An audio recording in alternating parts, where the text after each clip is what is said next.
Hey, so I haven't done one of these words of wisdom videos in a while. I did just get a request for some words of wisdom, so I'm gonna take a stab at it here. Some of you may know I have decided to retire from the Coast Guard, and that will be happening um, by the end of this year. And one of the things I have to figure out and work on is a speech.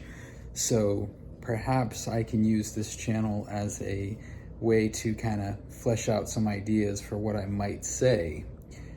This particular comment was from a 33-year-old who's been in the Coast Guard for 2 years and is considering going reserves. They mentioned that they didn't have I don't remember the exact term, but the mental discipline or maturity to go into it before 30.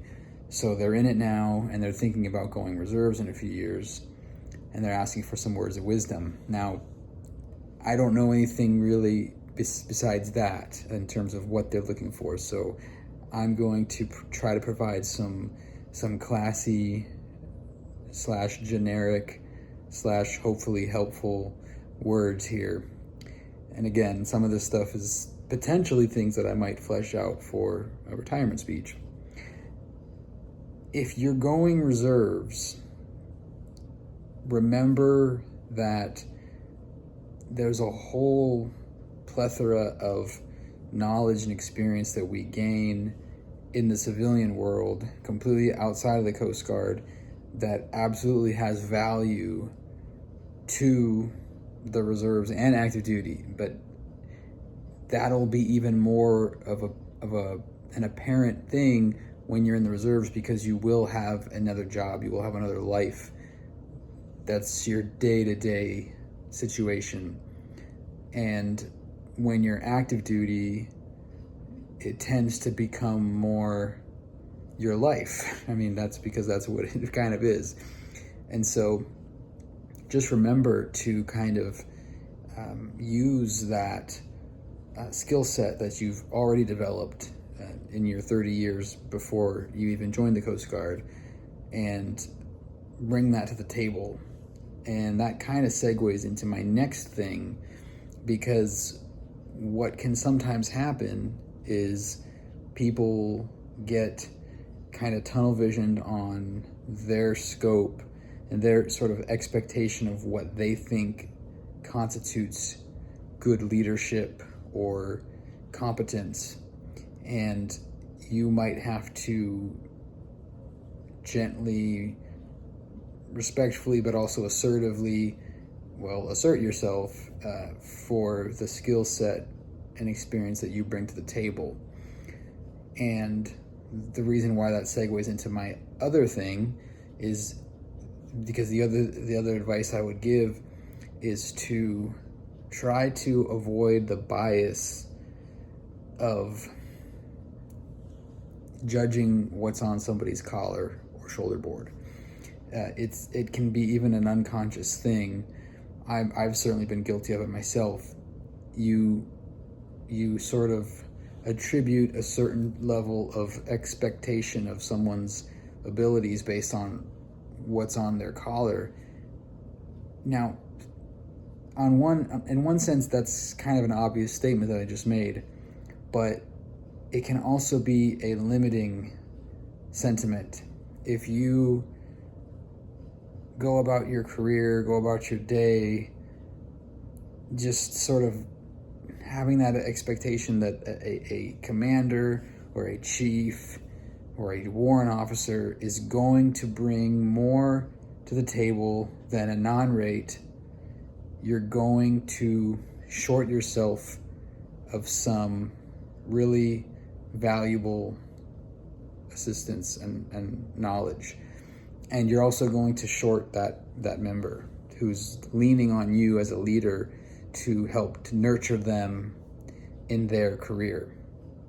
I have seen lots of people in my time in the Coast Guard, young folks, 22, 23, non-rates right out of A school, who have more maturity and street smarts than a 35 or 40-year-old.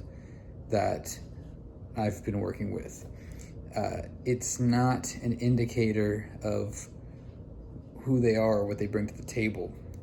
I firmly believe that every single person that you will work with, whether on the active duty side, on the reserve side, or in the civilian world, any other job, any other area that you're in, volunteer work, school, whatever, everybody that you're with has something they bring to the table, something unique and something important, significant.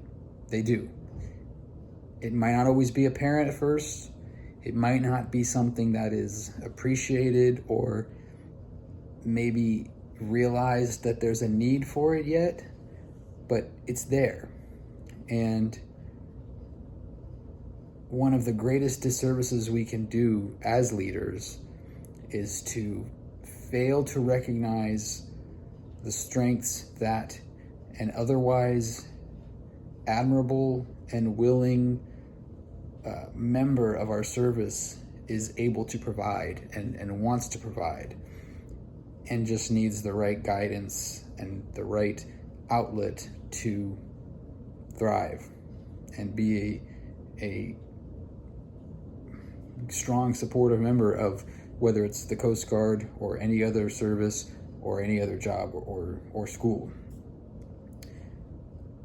Anyway, I'm not sure if that's what you were looking for, but I think what I'm trying to say is have respect, obviously, the required customs and courtesies that we have to abide by in the military. Have that respect for the officers and enlisted that have earned that, but do not think that just because something has always been done a certain way, or just because somebody who's been in a lot longer tells you this is the only way to do it, that means that's the only way to do it. Have an open mind and realize that the people you're working with, they wouldn't be there if they didn't have something to bring. And if they didn't have some kind of interest or desire to be an asset to the organization that they're in. And I think one of the great realizations that I've come to as I've gotten older and kind of moved on in my career and also into the civilian world is that, yeah, it's great to rank up, and it's great to get accomplishments and to get accolades and or just acknowledgement for the hard work that you do and the achievements that you make. But that stuff doesn't define who we are. It's who we are that got us those advancements or those achievements. That's the goal. That's the person. That's the person who, regardless of what facet of life you're in, is going to bring that power, that energy to the table. It's not the other way around. So regardless of what somebody shows on their collar or on their shoulder board,